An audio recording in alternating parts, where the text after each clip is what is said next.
my name is Julie Calvels, and you have just entered my Capstone Portfolio website. I've been on a mountainous journey plodding through each class, and now I'm at the top of the mountain. I'm almost finished, and now I need to get back down the mountain by reflecting on what I've done. So, as I ski down, I will be looking back on each class I took at Regis and reflect how it has impacted me as a teacher. Are you ready?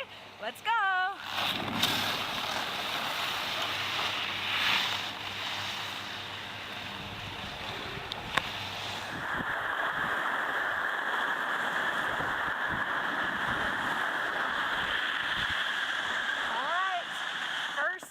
A little bit about moi. I teach kindergarten at Bethke Elementary School in Poudre School District. I am lucky to have lots of technology available in my classroom. We have a smartboard, a document camera, 4 computers, 2 iPads, and a classroom amplification system. This is an improvement over the overhead projector and 1 computer I had in my classroom when I first started teaching 11 years ago. But with all this new technology comes responsibility. How do I use this with my kids? How can 2 iPads transform my room? I felt like I was lacking the skills necessary to implement these tools successfully. Every day my children were asking to use the iPad and go on the computers. They would do anything for computer time. How could I use this passion for technology to enhance the subjects that I teach? So I decided to go back to school and get my master's in instructional technology so I can enhance my students using technology and 21st century skills, which would make my classroom much more exciting. After all, who doesn't like to have a little bit of fun? First up is EDT 600, Pedagogical Practice and Instructional Technology. In this class, I learned a valuable lesson about technology in the classroom. Teachers should be using technology not just for the sake of using technology, but there must be a purpose and a goal behind using it. Technology should enhance the curriculum already being taught, not just an add-on on the side. How is this done? The answer is TPAC. TPAC combines technology, pedagogy, and content knowledge to help teachers create powerful lessons. Technology is a wonderful enhancement, but it's not always the most effective tool in every situation. Like when you're testing what magnets stick to, and if they work through paper. In this class, I created a website to host all of my research on TPAC. It is a one-stop shop I can look at when I'm creating lessons. It contains the UDL guidelines, Marzano's 9 instructional strategies, the 3 learning theories, and the technology standards. All the pedagogy I need to create dynamic lessons with TPAC in mind. Another valuable activity I did in this class was take an existing lesson plan and revise it while commenting on the side, explaining when the activity applies to TPAC. This assignment has opened my eyes to just how much I was already using TPAC in my instruction, even without even knowing it. To be honest, it's just good teaching. Many times I write lesson plans and teach lessons, and I don't actually go back and reflect on why I chose to do something a certain way. But having learned about TPAC in this class and dissecting the different parts and applying them to my lesson has allowed me to fully understand just how much TPAC can enhance my children's ability to learn. All right, next up is EDT 601, Virtual Communication and Collaboration. This class was a whirlwind of one learning opportunity after another. I learned that Bloom's taxonomy of higher order thinking skills has been adapted to include verbs from our digital age. I reflected on how technology lends itself to these higher level skills. This reminded me that children learn best when they apply what they've learned to create something new. I learned a new presentation program called Novio. I was able to share my Bloom's Taxonomy PowerPoint presentation while recording my voice, picture, and slides at the same time. I could see myself using this program with my kindergartners to teach letter sounds and the actions that go along with those sounds. I uncovered many new tools even kindergartners could use that promote Bloom's higher level skills, like Puppet Pals, Dance Mat Typing, VoiceThread, Poplet, Wordle, Little Bird Tales, Photobabble, and KidBlog. By applying Bloom's to my lessons through some of these tools, I can create an environment where students deepen their understanding of knowledge along with their understanding of themselves as learners. Here is a sneak peek into my classroom to see how I've implemented some of these new tools. Before school started, I sent this photobabble to all of my parents. Hi parents, it's Mrs. Cowbell's here. Wow, it was wonderful meeting you and your darling little kiddos at Meet the Teacher Day. It was fun to see their eyes aglow as they searched around the room, and I can definitely tell that we're going to have an amazing class this year. Next up is Puppet Pals. My students loved using their imaginations to make up stories using this program.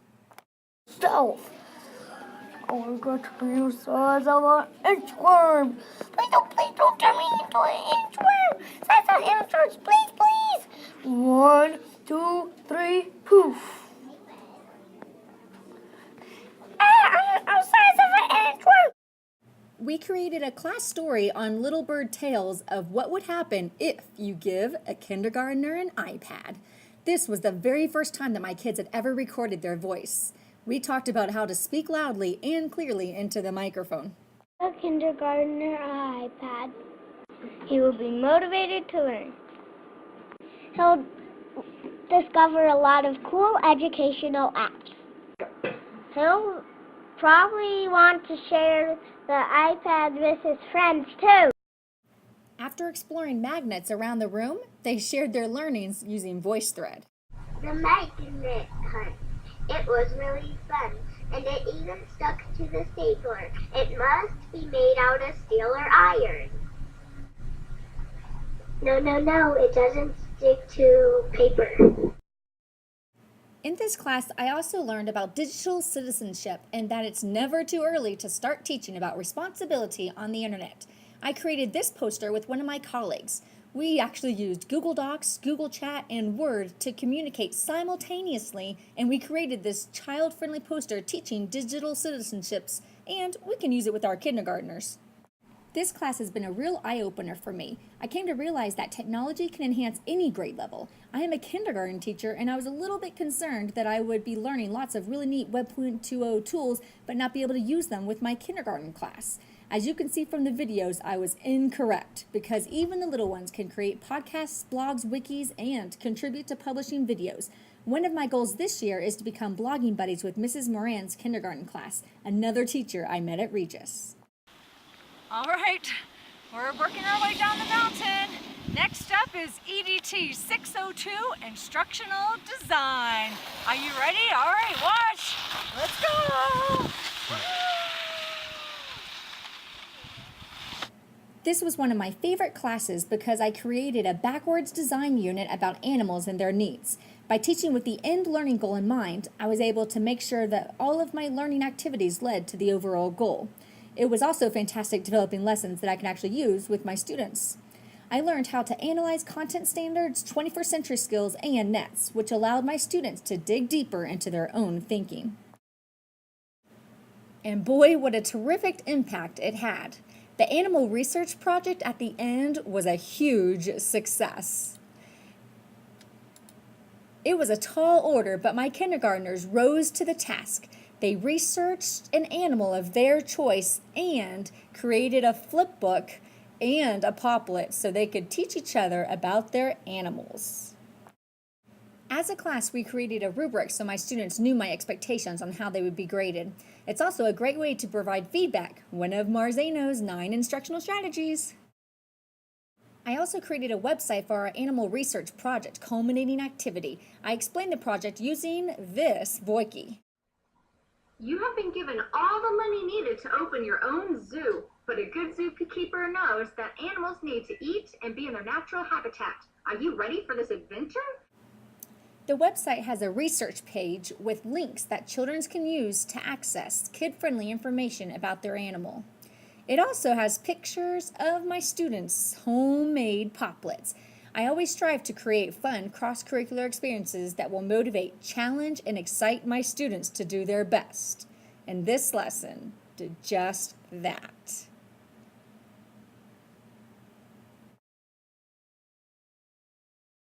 Using technology helped my students discover facts about animals on their own, rather than me reading a book and them being passive listeners.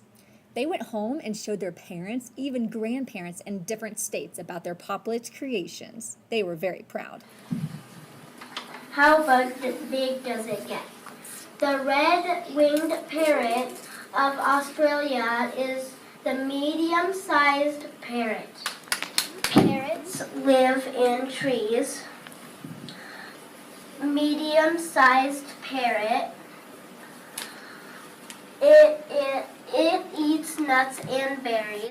Ooh, what do we have here? I think I see something down here. Wait a second. Is this the next class? Yes. Next up is EDTC 603, Web Development for Educational Use. I was so excited to take this class because I wanted to learn more about what I could do to make the classroom website I had even better. Through exploring source code, HTML, and widgets, I was better able to understand the elements that go into a website. I even wrote my own source code to create a page. It was a struggle in itself, but after watching many tutorials, I was able to make it happen. I am now able to manipulate the size and color in a website. I created the classroom website I am now currently using with my class. I designed it with all of the elements I learned, such as the f-stop design, knowing your audience, using syntax, and typography. I used Weebly as my host. I learned how valuable websites can be for teachers. On my websites, parents can access bi-weekly newsletters, volunteer schedules, pictures, videos of children learning, and educational websites. My students use my website every day in our daily centers to access a link to an online reading program called RazKids. What I find valuable is that they go home and know exactly where to access it from home as well. The children have a student blog section that they love. They created a Voiki about themselves. Here's a sample. Hi, my name is Blue. My favorite color is blue, and my favorite sport soccer. Each year, my children star in an Australian play that I wrote. Last year, I posted the video on my website, and within 2 weeks, I received an email from a teacher in Australia saying how much she loved our video, and she actually showed it to her kids in Australia. Wow, my kids were so ecstatic to hear this.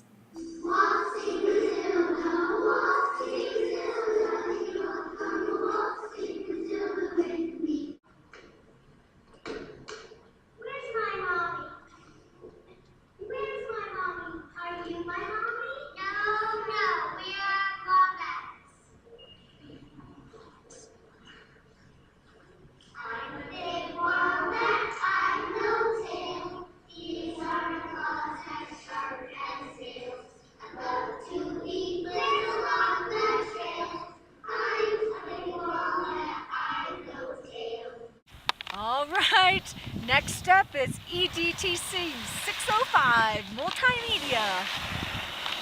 Throughout this class, we completed many assignments using new tools that I can one day incorporate into my classroom. We created mind maps using Poplet and SpiderScribe. We explored the use of cell phones in the classroom, and we even created our own poll using polls everywhere. We also created a timeline on the history of education using a new program called Dippity. This is a great visual tool for kids. I found out about open source and even created a presentation about the pros and cons using Prezi.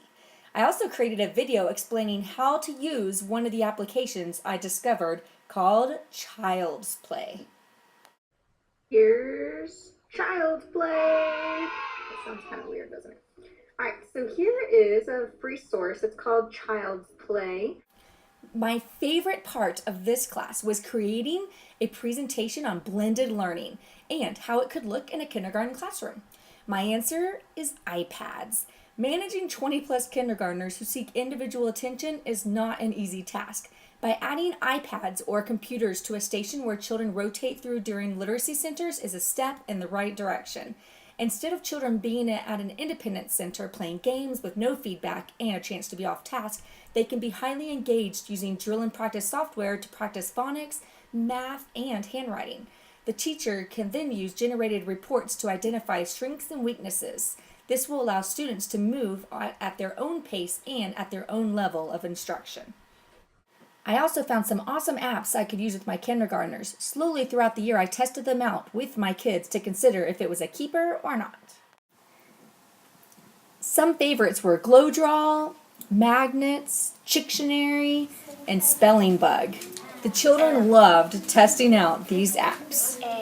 The idea of blended learning and using iPads in the classroom has impacted the way that my classroom looks and feels. What I actually discovered when I had an iPad was the power of the video camera and an app called iMovie. Hello, this is our reading group. Everybody is in guided reading centers, and we are going to be showing you our reading strategies so that with one iPad, I transformed the learning in my room. I videoed children learning, reading, and teaching others, and I posted them on my classroom website. For example, I videoed them holding up letter flashcards and teaching the letter sounds and actions. In 1 month, I had 225 hits on the video section of my website. They absolutely loved watching themselves, and this caused them to learn their letter names and sounds faster. E, F, F, F, F, F, F, F.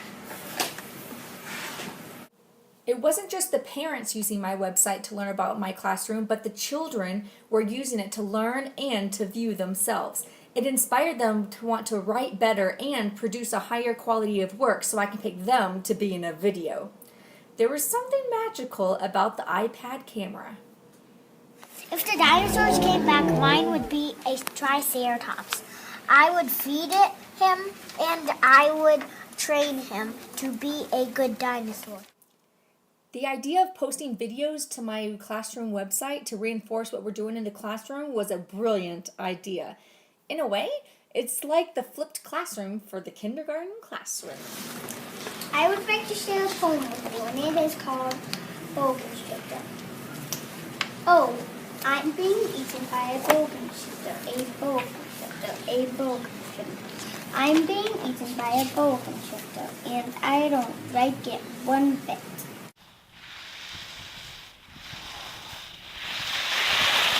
All right, you ready for our next class? It is EDTC 606, Multimedia 2. I learned an incredible amount of new technology and its applications to my classroom in this class. Making remix videos was a new experience. I found a great tool in Animoto. Combining video clips, photos, and music has never been so easy. We had just studied about the U.S. symbols and had our U.S. Symbols Day in class. I created this video to display what we did in the classroom and to reinforce information that we had studied about the U.S. symbols. I put it up on our classroom website, and the kids, parents, and even grandparents loved watching it. Even a month later, during our Friday Fun Day, I saw some kids on the computer on the website watching the video. I mean, what a great way to reinforce the U.S. symbols even months after studying about them.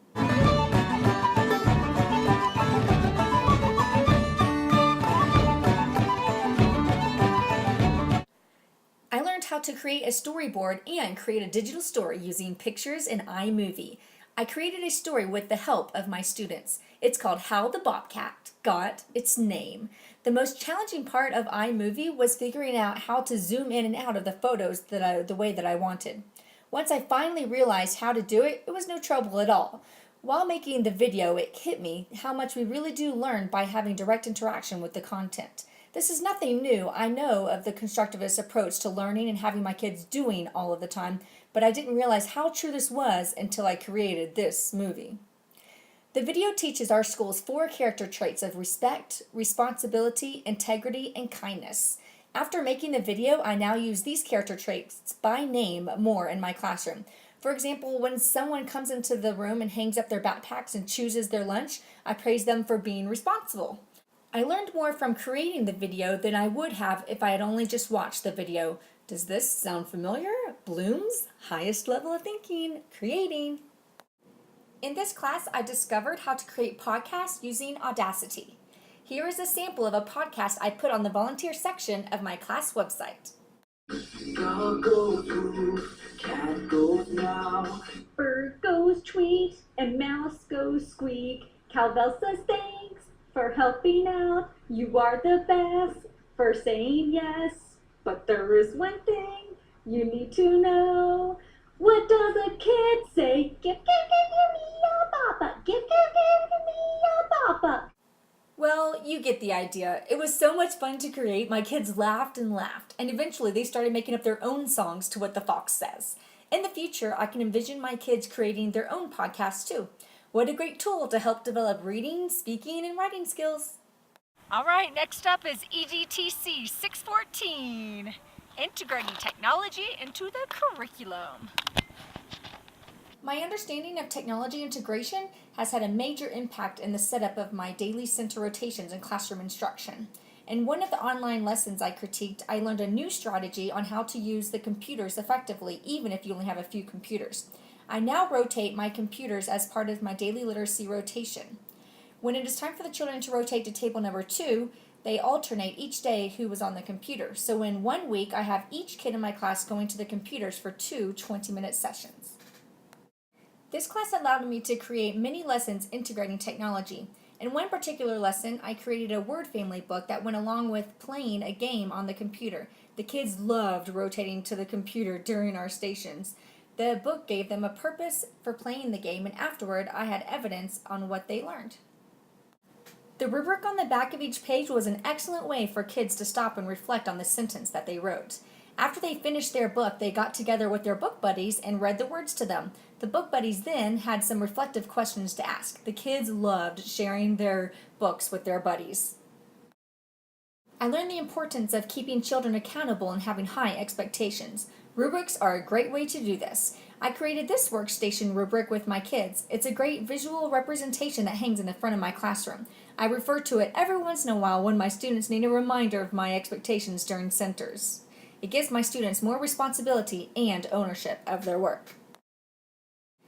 The bookmarking site ProtoPage has been an invaluable tool.